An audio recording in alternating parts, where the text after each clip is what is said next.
Hey. Okay. So, I want to talk about games and education, but I'm also fighting with my setup. Thought I had it. You don't even want to see what I'm using to concoct this stand here. Okay, but these are the problem-solving skills I love. Homeschooling, right?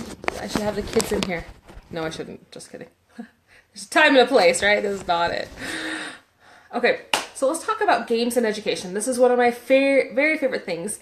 And I talked about this in my intro, but in one of the schools I went to as a kid, it was a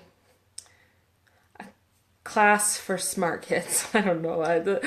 Kids that were bored in school, basically. They call it the challenge program.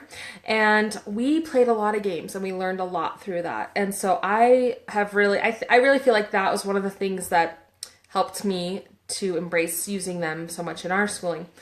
Also, I just love playing games and I want school to be fun for the kids and for me, right? I have to like it. And on days when we're struggling, I'm just like, put the books down, let's go play a game. It has to be a fast game, so I'm not a Monopoly player. No, But there's a lot of games I really love. And that goes back, also these games goes back to my list. And we talked about this in the very first video, but making your list of what you want your kids' skills and abilities, okay? I think it's really important to help teach our kids how to learn, not just what to learn. I want to teach them how to think. I want them to be strategic. I want them to be quick thinkers. I want them to be a good winner and a good loser, okay? These are very important skills to me. So I think playing games, being competitive, those things really help out. Also, it's another way we can teach a lot of levels at the same time. We can make a kid's thing a little harder, a little easier, and we can all play as a family. Definitely we'll be talking about that, teaching to a large family also. So I want to share with you some games. Now, before we lived on the road, we had tons of games. That was one of the hardest things for us to get rid of. But you know what? As we go to secondhand stores, there's games everywhere. And so we're not short on games. And we can we're just going to use the secondhand stores as like our storage unit, Grab something out, play with it for a while, get bored of it, take it back, swap. It works wonderful. So these are some games that I love. A friend of mine introduced us to the Spot It game, and we can play it with preschoolers or old people. So it's really fun. Now, it really works well with your preschoolers. Oh, the lid's stuck. And you can play it many different ways. So it's just these symbols, and then you're looking for matching ones and stuff. Hey, Jen, so glad you're on here. Okay, so then my child would say clover. But I might have them say green clover, right? It depends on if I'm wanting my kid to work on colors. Maybe I would even just have them look at the color and put it down. But I found at homeschool convention this time, ABC Spot It. So I have one child, my 4-year-old, who he writes letters all the time, but he doesn't know what they are or what they sound like. It's really interesting. And so he's my lefty, and I was really worried about having a left-handed child. Like, how am I going to teach him how to write? I don't know how this is going to work. But God is teaching that child, because he, probably 2 years old, he has been copying down letters. He's obsessive about it. He loves looking at them and writing them down all the time. I've taught him nothing, and he has beautiful penmanship. His handwriting is probably better than his 13-year-old brother's. It's true. It's true. And you know what? We all have different gifts and abilities, right? Things we struggle with and things we're good at. But this ABC one, it has the different colors and then it has the different letters. So you can play it several different ways, but you're just slapping them on top of each other. So like, let's see these ones. Oh, I'm going to do this backwards in the thing. You have to find that thing that's the same. So I don't see a same thing. It supposedly always is the same thing. Maybe for this one it's not. I don't know. Oh no, it's the blue Q. Blue Q. So I would slap it down and say blue Q, But it's fun to play with all age ranges. Okay, We play Uno a lot. I find that is a great game for little kids. They really get that number recognition down and the colors. I mean, preschoolers, this is a perfect preschool game to start with is Uno. When we went to Mexico, we used it and then we learned the Spanish equivalents for it. So it really helped them. They wanted to learn it anyways, but we had to say we made them say the color and the number each time, and then we learned skip, reverse. We learned those things. I don't remember them offhand now. I'm trying to remember. But we played Uno like that, and then the kids were playing with their friends like that, and they just picked up the colors and numbers super quick. You know, you can really take a simple game and use it many different ways.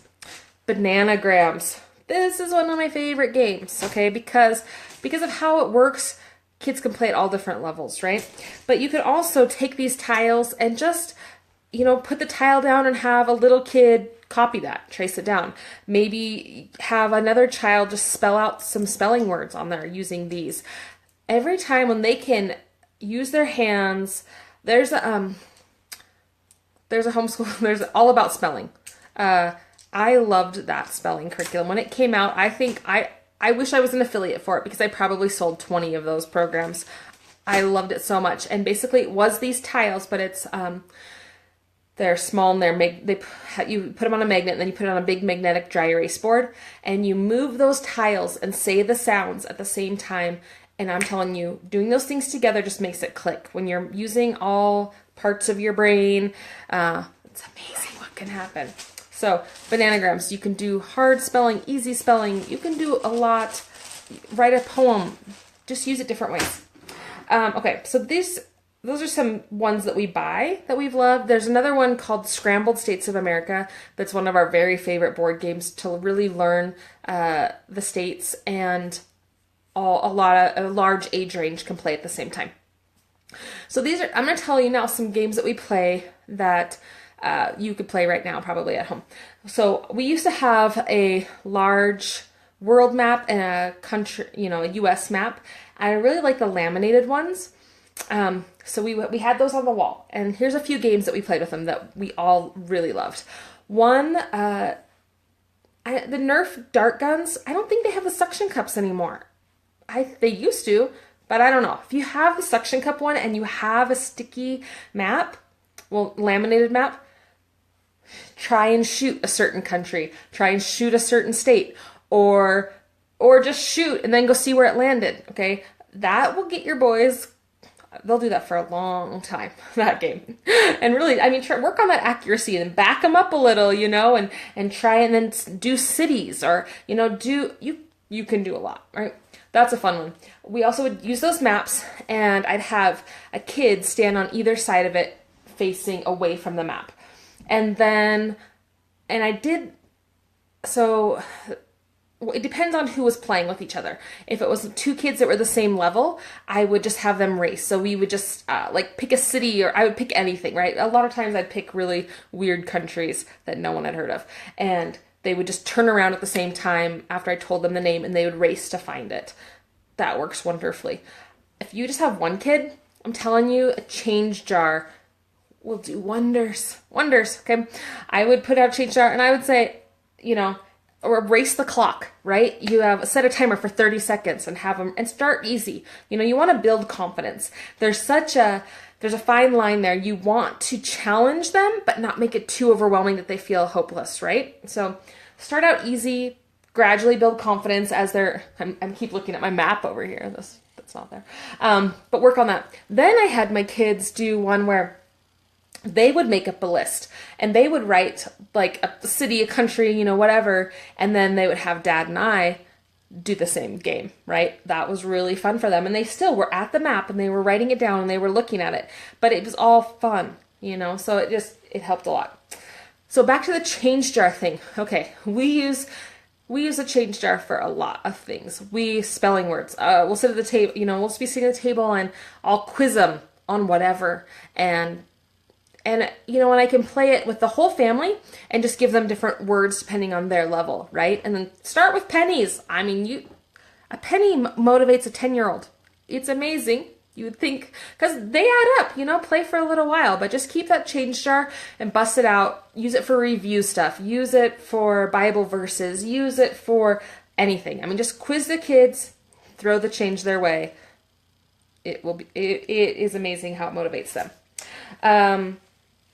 Let's see. So this is one of our family's very favorite games. And it just inspired me with this one time.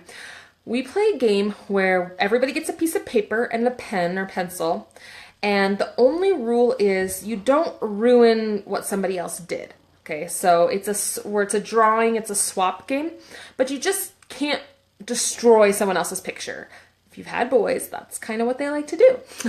But so you just had to add to it, right? So everybody has a piece of paper and a pen, and then we set a timer for 1 minute. And you draw whatever. I mean, you could make it a theme if you wanted to, but you sure don't have to.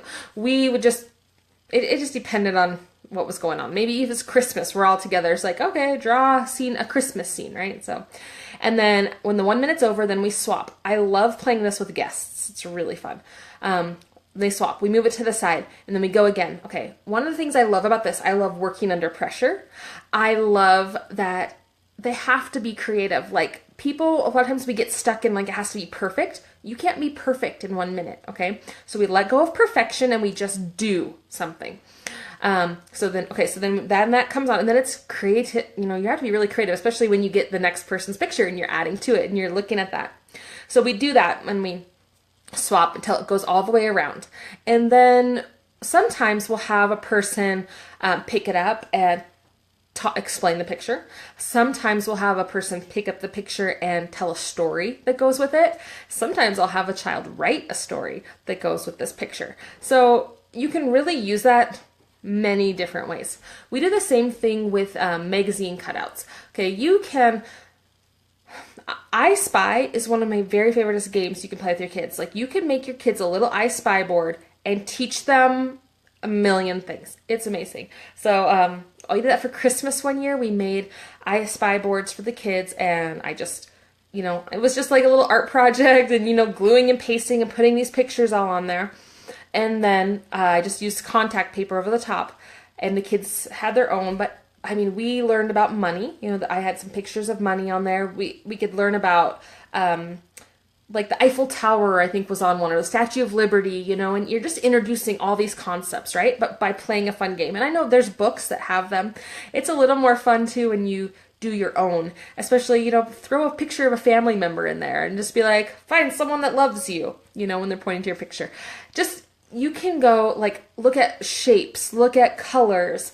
You can use it so many ways. Or find two things and tell me a story about it. Find something that starts with the letter B. Find something that ends with the at sound. You can take that I Spy board and get super creative with that and spend no money, right? Like, I like to go to the recycling center and grab magazines out of the recycling pile. And that's what we do. Also, I've had kids just make up their own storyboard. Just sometimes kids get stuck again, in the drawing and blah, blah, blah. Have them cut out some pictures and tell you a story about it. Or even give them a little more parameters. Sometimes people, if you say, write a story, that's too overwhelming. But we'll read a book, and then I'll say, okay, pretend that you're one of the characters in there and you're writing a letter to another character or something. And then they write that letter. You can really get creative. I mean, when you start thinking out of the box, it just starts getting easier and easier. So just practice it. Just think, what do we want to teach and how can we teach it? I'm going to give you guys a website for math games that I absolutely love. And one, we use just playing cards all the time. And we use the game War to play a lot of games. So, you each deal out the things half and half, right? I have one child that's working on her times tables right now, so she's gone over them, but what's working so well for her is we pretend that the face cards are whatever number we're working on. So like we've been working on the 3s times tables. So we'll play War, and when we flip the cards, I say them out loud. So if it's a 4 and a Jack, I say 4 times 3, and then she's answering really fast. If she takes a while, I'll answer it and I'll put it in my pile. But we're still saying the problem, we're saying it out loud, we're seeing it, we're saying it, and we're answering it. And it is just making things click so well. So, I mean, there's computer games that you can learn that with. You can write worksheets.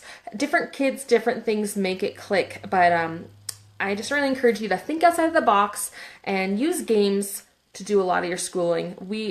It's amazing just even keeping score, doing that addition that way. It's a great way to get your math in. When my oldest kids were really little and we'd go to the store and people would be like, oh, why aren't you in school today? And they're like, oh, we homeschool. We don't do any school or something. And I'm like, do you remember all the reading and games? That was school. And they're like, what? That was school? That just seems fun. Yeah, that's the point. But, and it's not always going to be fun, right? There's going to be some hard things we have to do in there, but you can really teach a lot just by snuggling on the couch, reading books, and playing games. It's really, yeah. So I think those are my main games I wanted to go over. I love games. We were just playing a game we found at my uncle's house here that, I don't even know what it's called. It's some weird game, but you had to count to do your moves and you had to add up several different several different numbers to get your score each time. It was a good challenge for my younger ones. So, just look at any game that they like, and I bet there's a way you could make it even a little more educational or just challenge them a little bit. And if you have games that you love, I'd love to hear about that. What are your family's favorite games? Put them in the comments below, please. The other people would love to know what they are. Some of our other favorites that we like, Triominoes was a big one that we played for a long time. Roomy Cube. A lot of that is that strategy and that looking at the big picture and trying to fit that in. I really like those kinds of games. Some Swamp. Oh, I have not even heard of that. See? There's good ones out there. So many good ones. So share below. Help out each other. Thank you. And then I'll be back. Let's see. With, we're going to talk about homeschool groups next. So see you in a moment.